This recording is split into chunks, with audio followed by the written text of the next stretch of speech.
બનાસકાંઠા જિલ્લાના પાલનપુરમાં આજે બાબા સાહેબ આંબેડકરના નિર્વાણ દિન નિમિત્તે કોંગ્રેસ દ્વારા આયોજિત આક્રોશ કાર્યક્રમ દરમિયાન વડગામના ધારાસભ્ય જિગ્નેશ મેવાણીએ રાજ્યના નાયબ મુખ્યમંત્રી તથા ગૃહમંત્રી હર્ષ સંઘવી પર આક્રમક પ્રહાર કર્યો હતો।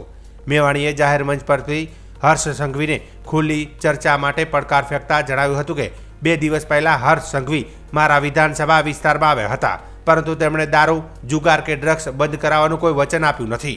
જિગ્નેશ મેવાણીએ વધુમાં કહ્યું કે જો હર્ષ સંઘવીમાં તેમની સાથે ડિબેટ કરવાની ક્ષમતા હોય તો તેઓ તેમના પટ્ટાવાળા, ડ્રાઈવર કે પીએ સાથે પણ ચર્ચા કરવા તૈયાર છે। તેમણે રાજ્યમાં ડ્રગ્સના વધતા દૂષણ પર ગંભીર ચિંતા વ્યક્ત કરતા જણાવ્યું કે ગુજરાતમાં હાલ અંદાજે 20 લાખ જેટલા સ્ત્રી પુરુષો ડ્રગ્સની લતના શિકાર બન્યા છે અને છેલ્લા 5 વર્ષ દરમિયાન આ સમસ્યા ચરમસીમાએ પહોંચી છે। મેવાણીએ આક્ષેપ કર્યો હતો કે નાયબ મુખ્યમંત્રી જ્યારે વડગામ આવ્યા ત્યારે જુગારધામ, કૂટણખાના, દારૂ અને ડ્રગ્સના અડ્ડા બંધ કરાવવા અંગે કોઈ સ્પષ્ટતા કરી નહોતી। તેમણે મુખ્યમંત્રી તથા ગૃહમંત્રીના પોતાના વિસ્તારોમાં દારૂ અને જુગારના અડ્ડા ચાલુ છે કે બંધ તેની જાહેરમાં સ્પષ્ટતા કરવાની માંગ કરી હતી। પોલીસ તંત્ર પર આક્ષેપ કરતા મેવાણીએ કહ્યું કે કેટલાક જિલ્લામાં પોલીસ વડાઓ કોન્સ્ટેબલો પાસે પોતાના જૂતાની પોલિશ કરાવે છે, જે ગંભીર ગંદકી દર્શાવે છે। આ પ્રથા તાત્કાલિક બંધ થવી જોઈએ તેવી તેમણે માંગ ઉઠાવી હતી। તેમણે ચેતવણી આપી કે ડ્રગ્સ ગુજરાતની આવનારી પેઢીને બરબાદ કરી નાખશે। વધુમાં તેમણે સવાલ ઉઠાવ્યો હતો કે કયો મંત્રી ડ્રગ્સના કારોબારમાંથી કમાઈને તગડો થઈ રહ્યો છે। જે પણ મંત્રી દારૂ, જુગાર અને ડ્રગ્સના કારોબારમાંથી કમાય છે તે રાજ્ય અને દેશનો ગદ્દાર છે। કાર્યક્રમના અંતે મેવાણીએ સ્પષ્ટ શબ્દોમાં કહ્યું કે આ તો માત્ર શરૂઆત છે, હું જેને પકડું છું તેને છોડતો નથી। તેમણે ડ્રગ્સના દૂષણને મૂળથી નાબૂદ કરવા માટે સંઘર્ષ ચાલુ રાખવાની પ્રતિજ્ઞા પણ લીધી હતી। આ આક્રોશ કાર્યક્રમ બાદ કોંગ્રેસના આગેવાનો દ્વારા પાલનપુરના દિલ્હી ગેટથી જિલ્લા કલેક્ટર કચેરી સુધી રેલી નીકાળવામાં આવી હતી।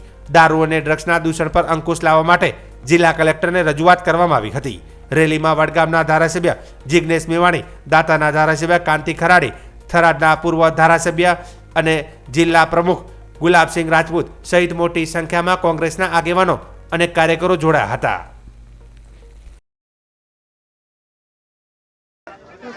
લગભગ 20 લાખ જેટલા સ્ત્રી અને પુરુષો એ ડ્રગ્સના રવાડે ચડ્યા છે। આ ડ્રગ્સની બધી એ છેલ્લા 5 વર્ષમાં એની ચરમસીમા ઉપર પહોંચી છે। 2 દિવસ પૂર્વે રાજ્યના ગૃહમંત્રી મિસ્ટર સંઘવી મારા વિધાનસભા વડગામમાં આવ્યા, પણ વડગામની જનતાને કે બનાસકાંઠા કે ગુજરાતની જનતાને એવી વચન ના આપ્યું કે હવે વડગામમાં, બનાસકાંઠા કે ગુજરાતમાં જુગારના અડ્ડા, કૂટણખાના, દારૂના અડ્ડા અને ડ્રગ્સનો વેપાર નહીં થાય, આવું કોઈ વચન નહીં આપ્યું। સતત અમે અમને પડકારી રહ્યા છીએ કે તાકાત હોય તો આવો મારી જોડે ડિબેટ કરો। મારી જોડે ડિબેટ કરવાની કેપેસિટી ના હોય તો મારા પટ્ટાવાળા જોડે કરો, મારા ડ્રાઈવર જોડે કરો, મારા પીએ જોડે કરો, પણ એટલું તો ગુજરાતને કહો કે ગુજરાતના મુખ્યમંત્રી અને તમારા વિધાનસભા ક્ષેત્રમાં દારૂ, જુગારના અડ્ડા ચાલુ છે કે બંધ છે।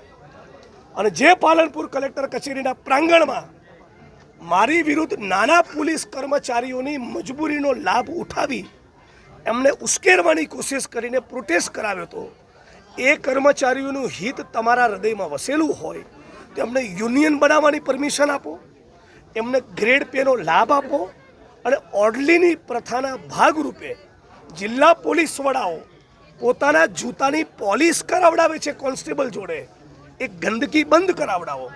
આવું જો થાય તો લાગે કે તમે ગુજરાતની જનતા અને નાના પોલીસ કર્મચારીઓ માટે કંઈ કરવા માગો છો। આજે ડૉક્ટર બાબા સાહેબ આંબેડકરનો નિર્વાણ દિન, એમની પુણ્યતિથિ નિમિત્તે બાબા સાહેબ આંબેડકરને સાચી શ્રદ્ધાંજલિ એ જ કે સાચા અર્થમાં બનાસકાંઠામાં, આપણા ગુજરાતમાં સંવિધાન લાગુ થાય અને દારૂ, જુગાર, કૂટણખાના અને ડ્રગ્સનો વેપાર બંધ થાય। ડ્રગ્સ એ ગુજરાતની વર્તમાન અને ભાવિ પેઢીને ચકનાચૂર કરી નાખશે। સવાલ પૂછવા માગું છું ગુજરાતની 6.5 કરોડ 7 કરોડ જનતા વતી કે કયો એ મંત્રી છે જે ડ્રગ્સના કારોબારમાંથી કમાઈને તગડો થઈ રહ્યો છે? જે પણ મંત્રી કૂટણખાના, જુગાર, દારૂના અડ્ડા અને ડ્રગ્સમાંથી કમાય છે એ ગુજરાત અને ભારત ભૂમિનો ગદ્દાર છે। આ ગદ્દારોની સામેની અમારી લડાઈની હજી તો શરૂઆત છે।